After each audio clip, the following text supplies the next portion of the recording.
Welcome back to the Weekly News Roundup. This is the Smart Tech Edition.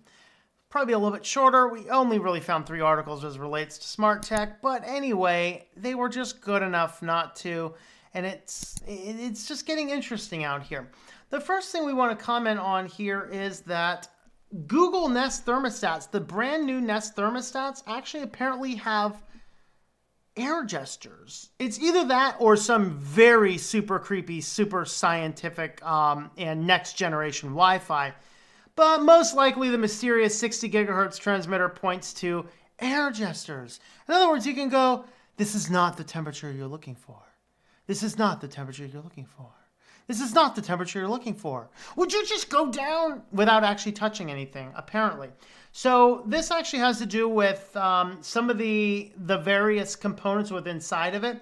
So the list of the device has an 802.11n Wi-Fi and Bluetooth. That's all pretty normal, connects to your wireless. I don't know why you need thermostat connecting to your wireless internet, but anyway, it is what it is. But it also lists a 60 gigahertz transmitter, which has not been on any previous Nest thermostat.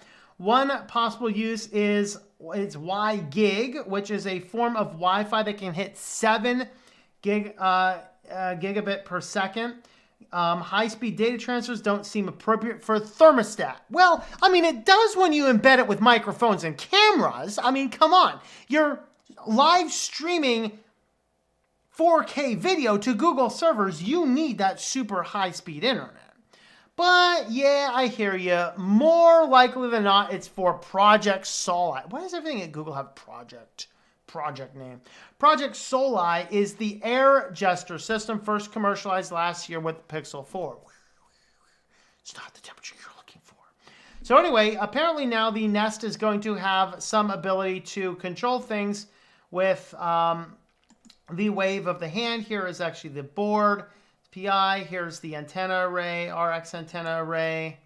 Here's the various chips inside of there, and this guy here. Hey, nobody found any cameras in it yet, so there you go. And so basically it has this individual sensor in it, so maybe our next generation of smart thermostats, you will never have to touch it. You just have to wave your hand near it. What happens if someone says goodbye and the whole thermostat just implodes on you, doesn't know what you're doing. But anyway, that is that. All right, Apple. Apple Watch now has a feature with the family setup. The family setup now allows a family plan on the Apple Watch that only one of the devices has to be linked to the smartphone. I guess everything else kind of triggers when it comes in proximity to something else or whatever. I don't know exactly how it's working there. But basically, like, hey, you can use this with your kids' Apple Watch and give your kids allowance through the iPhone. Alexa, get me out of this world. Alexa, order unicorn meat. Confirm. I mean, I'm telling you, we are in a world now that you're going to use your Apple Watch to give your children their allowance on a digital currency. That's insane. That's insane. Why? We do not need any of this. Oh, look at this. Hi, Grandma. I got 100 on Mrs. Ambrose's test. Woohoo! We can do texting. This one must be the kid's watch. It has a picture of the kid on it. Either that or it's Jeffrey Epstein's watch. He definitely didn't kill himself. Anyway, moving on. Compatible with Apple Watch 4 series or later, Apple Watch SE family setup requires a cellular Apple Watch model with an active carrier plan for the watch. Primary user can then use the Watch app on their phone to set up an Apple Watch for another family member, managing access to various features and capabilities. Oh, look at the new features. One of the features is set up to Apple Cash Family, which lets a parent securely load money onto their child's Apple Watch and allow the child to then purchase items whenever Apple Pay is accepted.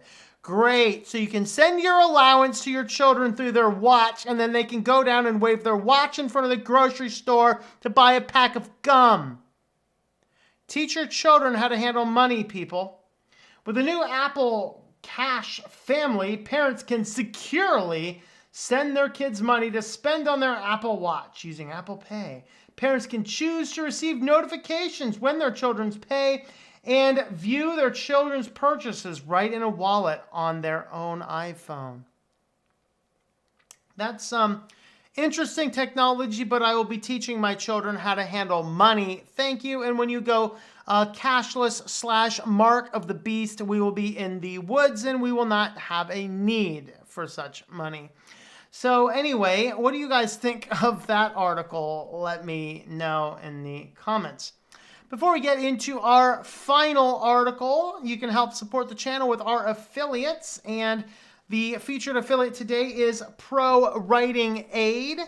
This is an excellent alternative to Grammarly. They've always been a privacy-focused company. It will help you with your grammar, spelling, and all sorts of other features. And I do believe they have a LibreOffice plugin as well, which is nice. The web plugin's nice. They do have a couple free services as well. You can try it out. But if you want to use my affiliate link, tlm.li/PWA, you will get 20% off a yearly subscription or a lifetime subscription. All right, with that, let's get on into our final story. Federal prison officers are worried that drones could one day be to airlift inmates to freedom. Welcome to 2020. I mean, the big drones fly anyway. All right, so drones have been a problem for prisons for years. I mean, oftentimes people will fly the drones on by and airdrop the latest shipments. So what is these things here? Drones have been used to deliver contraband to inmates, but could also be used to surveil institutions, facilitate escape attempts, or transport explosives. Great. Report cites one instance in which a drone was recovered from a federal prison carrying a package. Look at this package. 20 cell phones, 23 vials of injectable drugs, dozens of syringes, and multiple packages of tobacco, among other contraband items. BOP began tracking drone incursions in 2018, recorded 23 incidents that year, increased to 57 in 2019. The report notes that this figure is likely an underestimate. So here's a drone recovered. People are flying the drones on in, dropping off their stuff. But they're worried that the drones are getting larger and more sophisticated. They could just, drone army flies on by and then it comes on down and just starts lifting your prisoners out of the thing, flies off with like a giant swarm of giant robo bees. They hear them coming in. You guys hear a drone like up close, man. It's like, nah. Imagine a swarm of these guys. It's going to come and lift every prisoner out of that prison gate. Kind of exciting, right? Nah, fly on by. Kind of exciting. So anyway, what do you guys think about this article? Let me know in the comments down below. Thank you for watching this video from Switched to Linux. This channel would not be possible without the backing of the program supporters scrolling on the screen now. You can be a supporter at Patreon at patreon.com/TOMM or at thinklifemedia.com. I also want to thank the open source community who creates such excellent software that makes producing this show possible. Please remember to support your software communities. Thank you, and I hope that you enjoy switching to Linux.